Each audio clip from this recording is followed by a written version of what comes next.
엘리야의 하나님이 나의 하나님이라고 하는 제목으로 말씀을 같이 나누겠습니다. 성경과 제국에서 제국시대에 속하지 않고 하나님께서 주신 역사 속에서 자유롭게 활동하던 이스라엘 나라의 모습이 있었던 때가 있었습니다.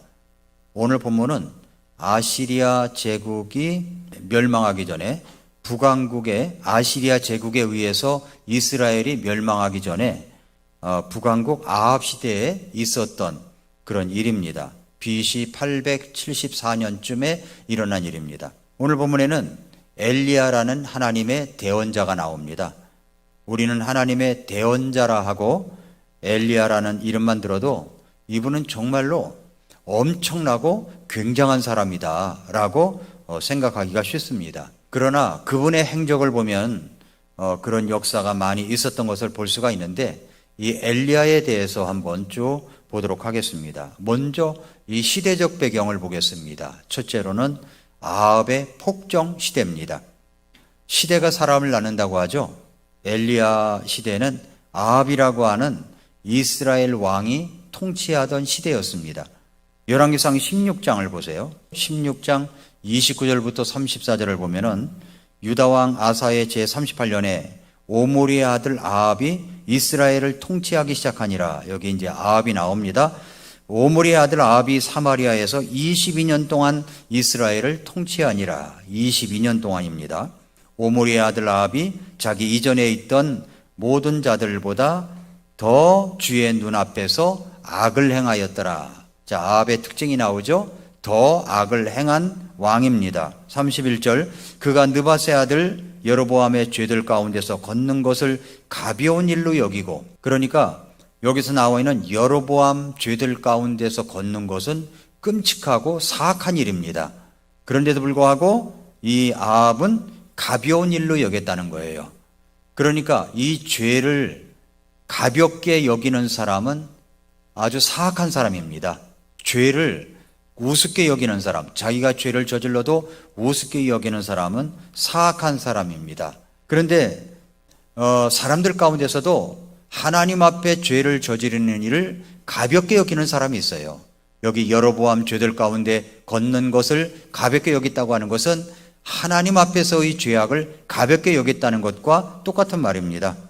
그러면서 어떻게 했냐면은 시돈 사람들의 왕 엣바알의 딸 이세벨을 아내로 삼았다고 얘기합니다. 또 가서 바알을 섬겨 그에게 경배하고 16장 32절 자기가 사마리아에 건축한 바알의 집에 바알을 위해 제단을 쌓았으며 또 작은 숲을 만들었고 아합이 자기 이전에 있던 이스라엘 모든 왕들보다 주 이스라엘의 하나님의 분노를 더 많이 일으켰더라. 그의 시대에 베델 사람 히엘이 여리고를 건축하였는데 주께서 눈의 아들 여호수아를 통하여 하신 말씀대로 그가 그곳에 기초를 놓을 때 자기 맏아들 아비람을 잃었고 그곳에 문들을 세울 때 자기의 막내 아들 수굽을 잃었더라. 22년의 폭정을 하는 동안 그의 평가는 이렇게 내려지고 있습니다. 30절 오므리의 아들 아합이 자기 이전에 있던 모든 자들보다 더 주의 눈앞에서 악을 행하였더라 라고 이렇게 이야기하고 있습니다. 자, 아합의 폭정, 먼저 말씀을 드렸지만 여로보암처럼 했다는 거예요. 여로보암처럼. 여로보암은 이스라엘 왕들 가운데서 죄악의 대명사입니다. 하나님을 떠나 우상 숭배를 하고 백성들을 그런 길로 인도했던 왕이에요. 그래서 모든 죄악을 저지르는 왕을 이야기할 때 여로보암의 길을 따라라는 말을 꼭 붙였습니다. 여로보암은 바로 그런 인물이었다는 거죠. 그런데 아합이 그렇게 여로보암 길을 따라갔다는 겁니다. 또 시돈 사람의 왕 엣바알의 딸 이세벨을 아내로 삼았다는 말이 나오죠. 이세벨은 시돈 사람의 왕 엣바알의 딸이다라고 했습니다. 엣바알은 시돈 사람의 왕이었습니다. 시돈의 왕이었어요. 원래 바알의 제사장이었던 엣바알은 시돈의 왕 펠레스를 죽인 후에 왕위에 올랐다고 역사가들은 이야기합니다. 그의 이름 엣바알이라는 뜻은 바알과 함께한 자다라는 뜻입니다. 이것은 그가 바알에게 헌신한 열성적인 바알신 숭배자라는 것을 이야기하고 있는 것입니다. 그래서 이러한 강한 이교적 배경을 갖고 있었던 이세벨이었는데, 엣바알의 딸이니까 이세벨이었는데, 여기 성경에서 가장 잔인한 성격의 여성으로 이야기하고 있습니다. 그런데 아합은 순전히 정치적인 이유 때문에 시돈 왕의 딸을 이세벨을 왕비로 받아들인 겁니다. 그리고 왕비 이세벨이 좋아하는 일만 골라서 합니다. 아합은 쉽게 아내의 말을 들었고, 이세벨은 이스라엘 전체 백성들에게 그 하나님을 믿는 신앙을 모두 빼버리고 바알신을 숭배하는 그런 신앙을 갖다가 집어넣어야 되겠다고 결심하고, 바알신의 전도자처럼 그렇게 활동했던 여인이 바로 이세벨이라는 여인입니다. 아합의 폭정을 보면은 세 번째는 바알을 섬겨 경배했다고 그랬죠. 그래서 아합은 하나님을 빼버리고 바알을 경배하기 시작합니다. 그리고 바알을 위하여 제단을 쌓습니다. 그리고 여기 작은 숲을 만들었다고 이야기했습니다. 작은 숲이라고 하니까 이런 숲을 이야기하는 것처럼 우리가 생각하기 쉬운데, 이것도 우상의 일종입니다. 우상. 개역 성경에는 뭐라고 되어 있냐면은 아세라 목상이라고 되어 있어요. 아세라 목상. 그런데 킹제임스 성경에는 작은 숲이라고 나옵니다. 그럼 아세라 목상이냐 작은 숲이냐? 아세라 목상이라고 번역해야 맞느냐, 작은 숲이라고 번역해야 맞느냐, 이것이 대두가 되죠. 그런데 출애굽기 34장 13절을 한번 열어보세요. 오히려 너희는 그들의 제단들을 멸하고 그들의 형상을 깨뜨리며, 형상이라고 그랬죠. 형상을 깨뜨리며 그들의 작은 숲들을 베어 낼지니라. 작은 숲이라고 그랬죠. 흠정역 성경의 번역이 잘못된 것이 아닙니다. 어떤 사람은 킹제임스 성경에 작은 숲이라고 번역한 것이 오역이다 라고 말하면서 실제로는 아세라 혹은 형상들로 번역되어야 한다고 말을 하고 있습니다. 그러나 그것이 아니죠. 왜 그런 말이 나오냐면은 작은 숲 혹은 나무를 의미하는 히브리어가 아셀이라는 말인데, 이것은 복받은 혹은 안내자를 의미하는 아사르를 구분하지 못한 것이 아니냐 하는 주장과, 아사르가 아스타르테 여신과 동일하다는 가정에 근거를 두고 그런 말을 하는 겁니다. 그러나 그것이 아니라는 거죠. 히브리 말에는 형상이라는 말과 작은 숲을 의미하는 단어가 이게 각각 다르다는 겁니다. 형상, 작은 숲이라는 단어가 각각 다른 거예요. 예를 들어서 이사야 27장 9절을 보면은, 그러므로 이것에 의해 야곱의 불법이 깨끗하게 될 것이며 이것이 그의 죄를 제거함에 따른 모든 열매가 되나니, 곧 그가 제단의 모든 돌을 쳐서 산산조각난 석회암 같게 할 때에, 여기 뭐가 나오냐면 작은 숲들과 형상들이 서지 못하리라. 이사야 27장 9절에서 작은 숲들과 형상들이 서지 못하리라라고 그랬거든요. 그러니까 만약에 흠정역 성경이 아닌 아세라 목상이다, 형상이 맞는다면 이사야 27장 9절은 뭐라고 해야 되냐면은 형상들과 형상들이 서지 못하리라, 이렇게 번역을 해야 된다는 겁니다. 그런데 형상이라는 단어와 작은 숲이라고 하는 단어는 각각 다르다고 그랬죠. 그래서 흠정역 성경대로 작은 숲들과 형상들이 서지 못하리라, 이렇게 번역을 해야 맞는다는 겁니다. 작은 숲이 맞다는 거예요. 또 열왕기하 18장 4절을 보십시오. 그가 산당들을 제거하고 형상들을 깨뜨리며 작은 숲들을 베어내고 모세가 만든 놋뱀을 산산조각 내었으니 이는 그때까지 이스라엘 자손이 그 뱀에게 분향하였기 때문이더라.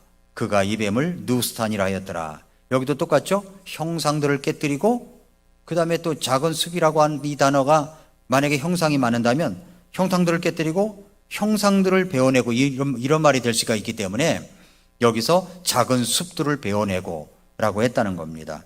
열왕기하 23장 14절에서도 또 그가 형상들을 부수어 산산조각 내고 작은 숲들을 베어내며 사람들의 뼈로 그들의 처소들을 채웠더라, 이렇게 이야기하고 있다는 겁니다. 그래서 이제 형상 이렇게 번역하면 이상한 번역이 되기 때문에 흥정의 성경에서는 형상이라는 단어하고 작은 숲이라는 단어는 각각 다르기 때문에 작은 숲으로, 아세라 목상이 아니라 작은 숲으로 번역을 해놨다라는 것을 우리가 기억해 두시기 바랍니다.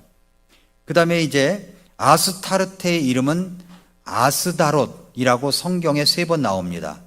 열왕기하 11장 5절 33절, 열왕기하 23장 13절이 나오는데, 이 여신의 이름은 히브리어 알파벳 아인으로 시작되며 작은 숲을 의미하는 말로 알파벳 알레프로 시작이 되는 겁니다. 그래서 아사르가 아스다롯의 어원이다 라는 주장 역시 설득력이 없다는 것을 이야기합니다. 왜? 작은 숲 이야기를 하기 때문에 이야기하는 겁니다. 그 다음에 신명기 16장 21절은 이스라엘이 결코 작은 숲을 심어서는 안 됨을 명확하게 보여주고 있습니다. 신명기 16장 21절을 열어보세요. 내가 너를 위해 만들 주 네 하나님의 제단 가까이에 너는 어떤 나무로든 너를 위해 작은 숲을 심지 말라. 이렇게 되어 있죠? 작은 숲을 심지 말라라고 되어 있습니다. 그래서 창세기 21장 33절처럼 작은 숲의 나무들을 심는 것은 말이 되지만 형상이나 나무로 된 우상들을 심는 것은 말이 되지 않는다는 겁니다. 그래서 작은 숲이 맞다는 이야기를 지금 드리는 겁니다. 오늘날에도 신상 주변에 보면은 작은 정원이나 나무로 된 이 작은 숲을 만드는 종교들이 있습니다. 그런데 이런 작은 숲과 형상, 우상은 하나님께 가증한 것이죠. 그래서 열왕기상 16장 34절에 이렇게 말씀하십니다. 또 작은 숲을 만들었고 아합이 자기 이전에 있던 이스라엘의 모든 왕들보다 주 이스라엘의 하나님의 분노를 더 많이 일으켰더라라고 하는 겁니다. 아합의 폭정으로 말미암아 시대는 어둡고 험난한 여로를 겪고 있었습니다. 아합의 폭정 시대, 이 엘리야의 시대의 배경이 바로 아합의 폭정 시대다라고 하는 것을 이야기하고 있습니다. 자, 그 다음에는 이제 엘리야가 등장합니다. 두 번째로 엘리야가 등장합니다.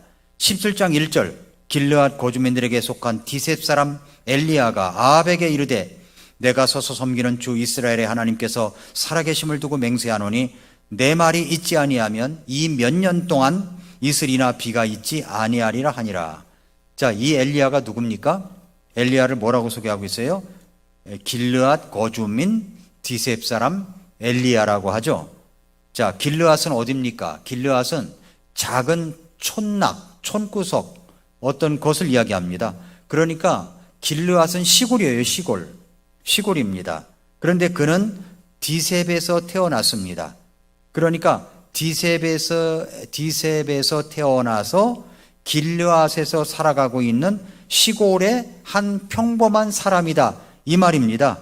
디셉 사람 길르앗 거주민 디셉 사람 엘리야라는 말이 그 말인 거예요. 그러니까 시골에 살다는 이야기죠. 촌구석에 있다는 이야기입니다. 어쩌면 이 사람은 정규 교육도 제대로 받지 못한 사람일 수가 있습니다. 그러나 그는 건강하고 성격이 아주 거칠은 성격인 것 같습니다. 털이 많고 허리에 가죽띠를 띠고 있는 모습을 보면 그렇죠. 그래서 열왕기하 1장 8절에 보면은 그들이 왕에게 이르되 그는 털이 많은 사람이며 허리에 가죽띠를 띠었더이다 하매 그가 이르되 그는 디셉 사람 엘리야로다 하니라. 그러니까 그는 대단한 사람이 아니라 아주 평범한 사람이었다는 거예요. 촌구석에 있었던 사람이라는 겁니다. 촌구석에 있었던 사람. 그런데 우리는 이 엘리야를 볼 때 굉장한 사람으로 생각하는 거죠. 왜냐하면 그가 기도했더니 비가 아니 오고 또 그가 기도했더니 비가 오고 안 오고를 결정했던, 오고 안 오고를 기도했던 아주 놀라운 사람이라고 생각이 되는 겁니다. 그런데 야고보서 5장 17절에서 뭐라고 그랬어요? 엘리야는 우리와 같이 동일한 성정의 지배를 받은 사람이지만 라고 했어요. 그러니까 엘리야는 우리와 같이 똑같은 사람이라는 거죠. 평범한 사람이라는 겁니다. 촌구석에 있었던 사람이라는 거죠. 그런 이야기를 하는 겁니다. 그런데 하나님께서 그런 평범한 사람을 아주 놀랍게 비범하게 만드셨습니다. 우선 그의 이름을 보면 어떤 사람인가를 알 수가 있습니다. 자, 그의 이름이 뭐라고 그랬죠? 엘리야라고 그랬어요.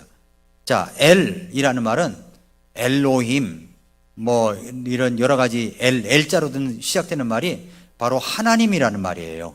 L로 시작되는 말이 하나님. 그 다음에 야라는 말이 하나님이 여호와라는 말이에요. 야라는 말이 여호와라는 말이에요. 근데 그러니까 여기 리라는 것이 나오는데, 리는 인칭대명사로 나의 것이라는 말이에요. 그래서 엘리야, 엘도 하나님, 야는 여호와, 리는 나를 이야기한다면 내가 나의 앞과 뒤에 하나님이 계시다는 말입니다. 아주 놀라운 이름이죠. 이름이 너무 좋습니다. 엘리야, 나의 앞뒤로 하나님이 계시다는 말입니다. 얼마나 놀라운 이름입니까? 그래서 여기 이제 엘리야, 평범한 촌사람, 평범한 사람이었는데 이름 속에 담긴 의미는 엄청납니다. 천지를 창조하신 이 전능한 하나님, 살아계신 하나님이 들어있는 거죠. 그러니까 엘리야는 우리와 같이 동일한 성경의 지배를 받은 사람인 것은 틀림없습니다. 평범한 사람이에요. 그러나 그의 이름 속에는 엄청난 것이 들어있는 겁니다. 엄청난 것이. 여기서 우리가 알아야 될 것이 이것입니다. 평범한 사람일지라도 그 안에 살아계신 하나님이 계시면, 앞뒤로 하나님이 계신다면은, 전능하신 하나님이 계시면 평범한 사람도 비범하게 쓰임받을 수 있다라고 하는 것을 이 말씀을 통해서 우리가 알 수가 있는 것이죠. 그래서 여러분, 고린도전서 1장 26절부터 29절 한번 열어보세요. 형제들아, 너희는 너희가 부르심 받은 것을 보라. 부르심을 받은 자로서 육체를 따라 지혜로운 자가 많지 아니하고 강력한 자가 많지 아니하며 고귀한 자가 많지 아니하도다. 그러니까 부르심을 받은 사람을 보면은 왜 이렇게 좀 형편없고 연약한 사람이 많은지 몰라요. 육체를 따라 지혜로운 자도 많지 않고 강력한 자도 많지 않고 고귀한 자도 많지 않다. 있긴 있는데 많지 않다는 겁니다. 27절, 그러나 하나님께서 지혜로운 자들을 당황하게 하시려고 세상의 어리석은 것들을 택하셨고, 하나님께서 강력한 것들을 당황하게 하시려고 세상의 약한 것들을 택하셨으며, 하나님께서 있는 것들을 쓸모없게 하시려고 세상의 천한 것들과 멸시받는 것들과 참으로 없는 것들을 택하셨나니, 이것은 어떤 육체도 자신 앞에서 자랑하지 못하게 하려 하심이라.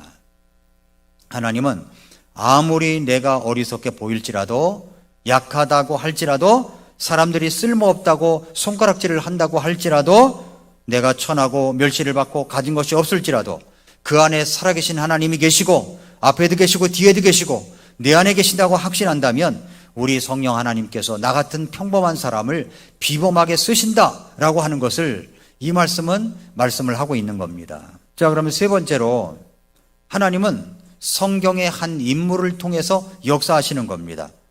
자, 여기 성경은 한 인물을 통해서 얻는 하나님의 메시지가 있습니다. 성경은 이야기로 가득한 책이죠. 성경은 인물을 통해서 이야기하십니다. 인물. 여기 인문학이라는 말은 인문과학이라는 말인데, 정치, 경제, 사회, 역사, 철학, 문학 등등을 말합니다.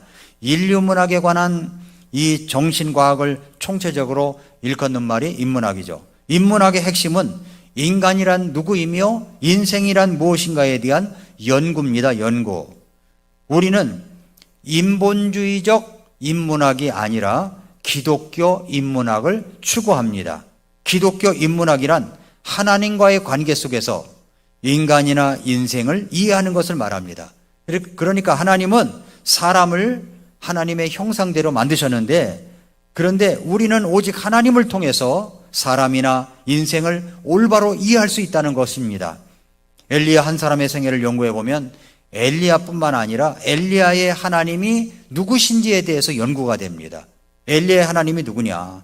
그렇게 한 인물을 연구하다 보니까 그 사람을 통해 나타나는 고난과 시련, 내면의 두려움, 갈등, 혼란, 그리고 낙심, 극복의 과정을 통해서 하나님의 섭리를 배울 수가 있고 내 자신을 통해서도 배울 수가 있다는 겁니다. 우리가 성경을 관찰, 해석, 상호관계 적용한다고 그랬잖아요. 관찰을 할 때, 그 인물에 대해서 관찰을 할 때 여러 가지 관찰이 든다는 거죠. 엘리야의 인물, 엘리야가 나오는 성경을 읽을 때마다 엘리야가 어떤 사람이냐라고 읽을 때 이 사람이 갖고 있었던 고난과 시련과 내면의 두려움과 그리고 갈등과 혼란과 낙심과 그리고 그 어려움 속에서 극복을 어떻게 했느냐, 이런 것들을 관찰해 보면은 그것이 그 속에 들어있는 그 인물에 대한 이야기, 그 속에 들어있는 하나님에 관한 이야기, 그 안에 담겨진 나를 향한 하나님의 메시지를 읽을 수가 있다는 말입니다. 우리가 살아가다 보면은 영적 침체를 경험할 때가 있어요. 영적 침체를. 그렇다면 성경에서 그렇게 영적인 침체를 경험한 사람이 있는가를 찾아보면 나에게 위로가 되죠. 그런 영적 침체기를 가졌던 사람이 누굽니까? 엘리야예요, 엘리야. 영적 침체를 경험했던 사람 가운데 한 사람이, 여러 사람 찾을 수 있겠지만 바로 엘리야입니다. 엘리야. 자, 나의 하나님은 여호와라고 하는 사람도, 엘리야라고 하는 사람도 영적 침체가 올 수가 있을까요? 그 말씀을 성경은 말씀하고 있어요. 올 수 있다는 거죠. 온다는 사실입니다. 저와 여러분에게도 아무리 신앙이 뛰어나고 오랜 세월 동안 주님을 의지했다고 할지라도 때때로 살아가면서 영적인 침체기가 올 수 있습니다. 올 수가 있어요. 그래서 우리는 엘리야를 통해서 영적 침체에서 어떻게 벗어날 수 있으며 어떻게 회복할 수 있는지를 배워야 된다는 겁니다.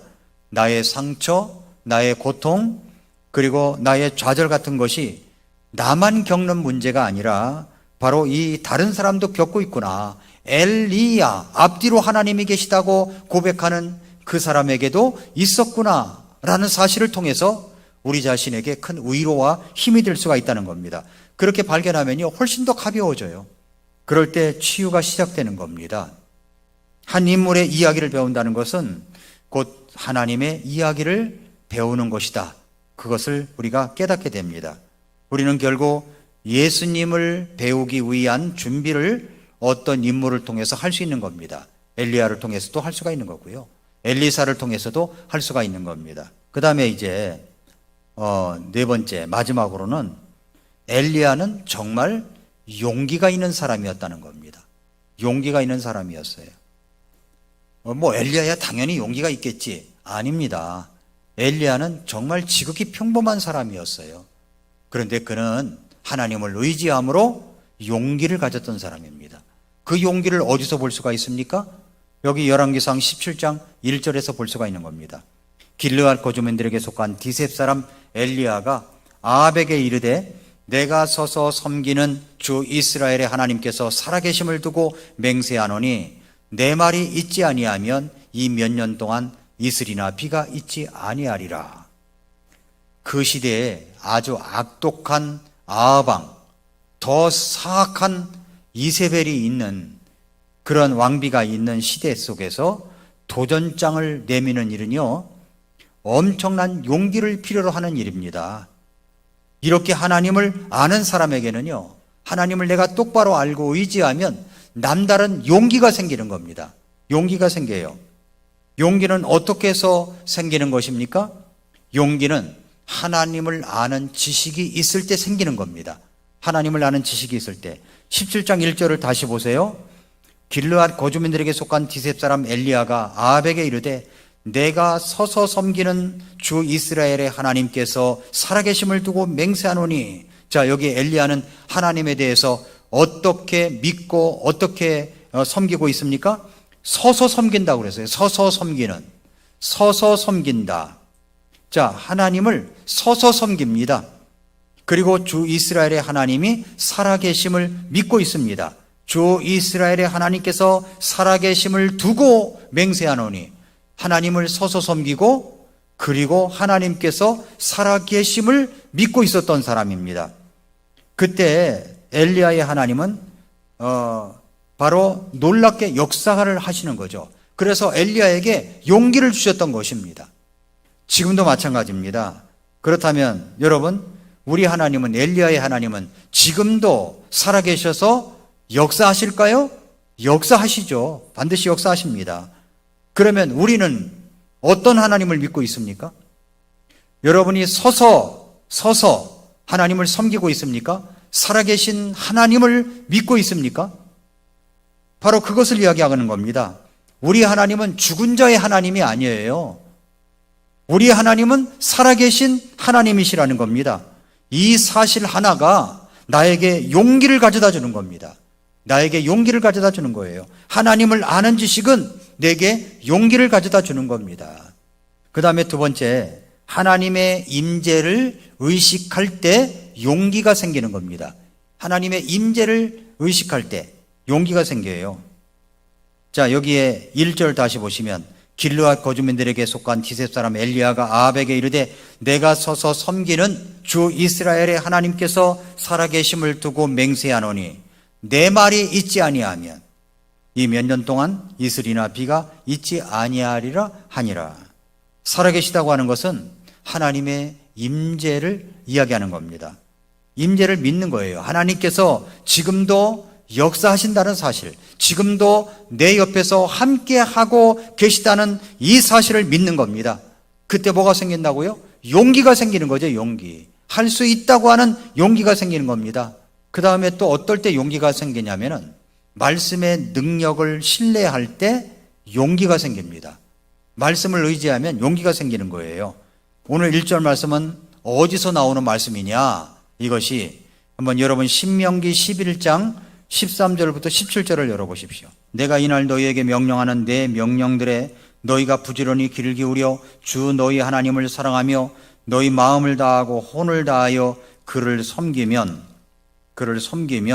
내가 너희 땅의 비 곧 이른 비와 늦은 비를 제때 너희에게 주리니 네가 네 곡식과 포도죽과 기름을 거둘 것이요 또 내가 네 가축을 위해 네 들에 풀을 보내리니 네가 먹고 배부르리라. 너희 마음이 속임수에 넘어가서 너희가 마음을 돌려 다른 신들을 섬기며 그들에게 경배하지 않도록 너희는 스스로 조심하라. 너희가 그리하면 주의 진노가 너희를 향해 타올라 그분께서 하늘을 닫아 비를 내리지 아니하시고 땅이 자기 열매를 내지 아니하게 하심으로 너희가 주께서 너희에게 주시는 좋은 땅에서 끊어져 속히 멸망할까 염려하노라 라고 말씀을 했습니다. 그러니까 오늘 말씀의 배경은 바로 신명기에 있는 말씀이에요. 한 사람이 살아계신 하나님을 믿고 전적으로 하나님을 신뢰한 겁니다. 틀림없이 이 나라는 이제 하나님의 말씀대로 비가 오지 않을 것이다. 이것을 알고 있었던 거죠. 그래서 신뢰하면서 그 이야기를 한 겁니다. 하나님은 너희에게 비를 주지 아니할 것이다 라는 거죠. 이사야 55장 8절부터 11절에 보니까 내 생각들은 너희 생각들이 아니며 내 길들은 너희 길들이 아니니라. 주가 말하노라. 하늘들이 땅보다 높음 같이 그렇게 내 길들은 너희 길들보다 높고 내 생각들은 너희 생각들보다 높으니라. 비와 눈이 하늘에서 내려와 거기로 뒤돌아가지 아니하고 땅을 적셔서 땅이 열매를 맺으며 싹을 내게 하여 씨 뿌리는 자에게 씨를 주고 먹는 자에게 빵을 주게 하는 것 같이 내 입에서 나가는 내 말도 그러하여 그것이 헛되이 내게로 뒤돌아오지 아니하며 내가 기뻐하는 것을 이루고 내가 그 말을 보내어 이루게 하려는 일에 성공하리니 라고 말씀했습니다. 하나님이 신명기 11장 13절부터 17절에 하신 말씀이 헛되이 돌아오지 않는다는 겁니다. 그래서 엘리야는 하나님의 말씀을 신뢰했기 때문에 내 말이 없으면 비가 오지 않는다. 그 말을 하고 있는 겁니다.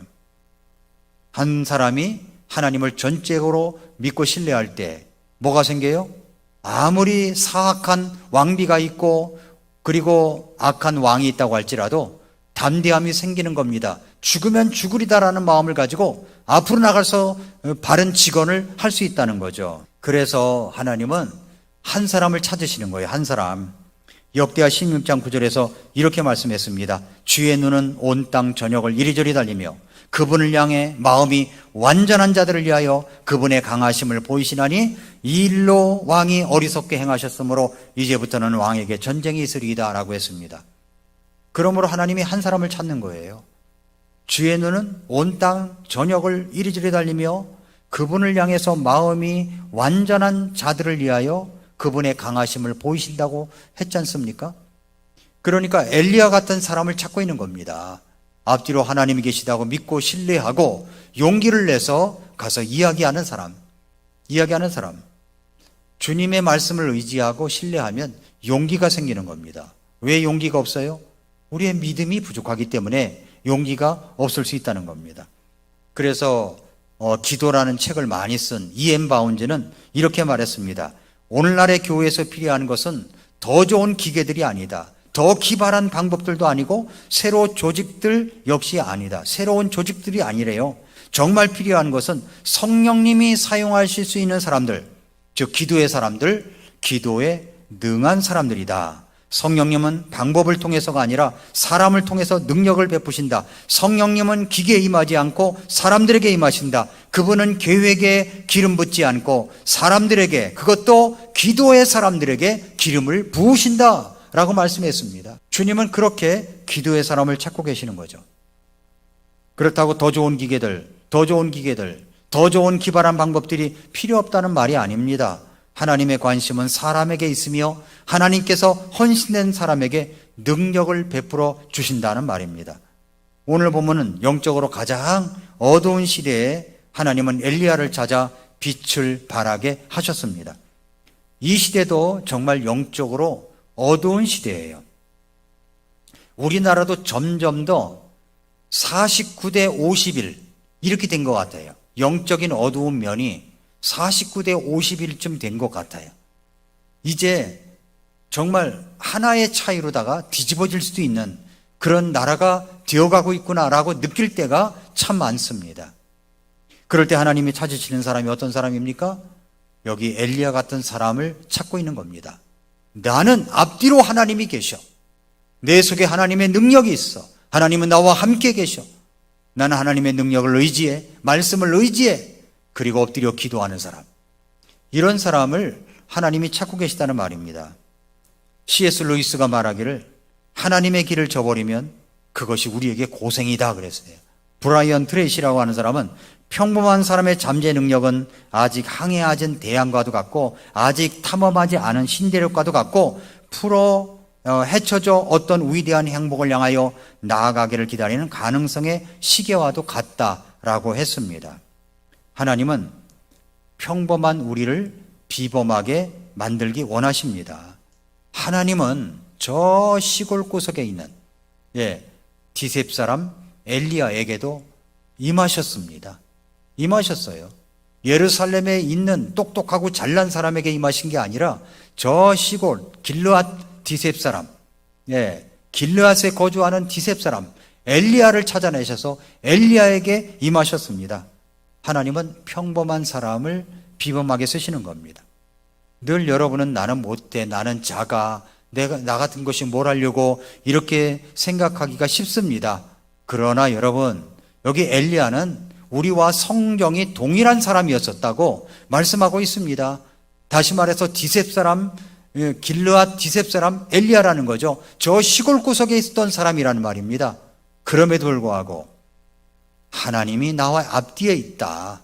하나님의 능력을 믿고 말씀을 믿고 신뢰했더니 용기를 내서 그 시대에 쓰임받는 인물이 될 수가 있었습니다. 엘리야의 하나님이 나의 하나님이십니다. 엘리야의 하나님이 나의 하나님이라고 믿는 사람들을 주님은 쓰십니다. 그렇다면 여러분은 그렇게 고백할 수 있습니까? 엘리야의 하나님은 나의 하나님이십니다 라고요.